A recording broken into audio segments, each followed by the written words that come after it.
Yo sa mga kapatid mula dito sa YouTube, lalo na sa mga kapwa natin farmers. Siyempre nandito na ulit ako sa ating munting halamanan at update muli mula sa ating mga ginawa dito.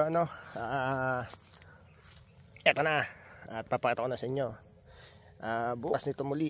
At ito na yung ating silihan. Yan, buti hindi ganun masyado ginigiba ng hangin dahil may bagyo at panay ang ulan dito sa amin sa Quezon. So yan, ito na yung ating sili. Ito yung update natin. Oops, ito na. So tatabasan na lang uli natin yung gitna. Ito, may mga bunga na. Spray na lang natin to para hindi para maanoan natin, hindi ito mamaso agad pag uminit, kasi ulan ng ulan eh. Yun yung magiging sanhi ng mamaso dyan pagka sobrang ulan tapos biglang init. So pag namamaso yan, tuloy-tuloy na yan. So discover tayo ng pwedeng mailagay natin dito para hindi magkaganon itong ating konting sili na to, no? Kahit konti lang to, syempre gastos na rin to talaga. So totoo lang mga kapatid. Yan, dyan nagtatapos yung ating hotpot na sili, no? Na manghang. Then ito naman yung panigang natin. Ito, yan. Ito naman yung ating panigang. Makita natin dito, ang dami na nila ding bunga. Yan. Ayan na sila. Ito. Dami na yan. So mga 2 linggo na lang, nakakapitas na tayo dito. Ayan.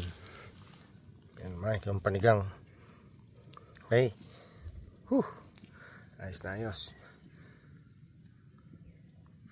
So mag-i-spray tayo ng foliar naman at ipapaayos natin to. Ito, syempre paayos natin yan. Hinahangin lang. Yan, dami na oh. Mga bunga na. Ganda ng puno nila. Okay. So ito tatabasan nila ito. May mga pangauna na ako dito kung tinatabasan. So sa ngayon hindi ako makagawa talaga kasi bawal sa akin na hospital tayo dahil sa ating mata, mga kapatid. So ayun nga,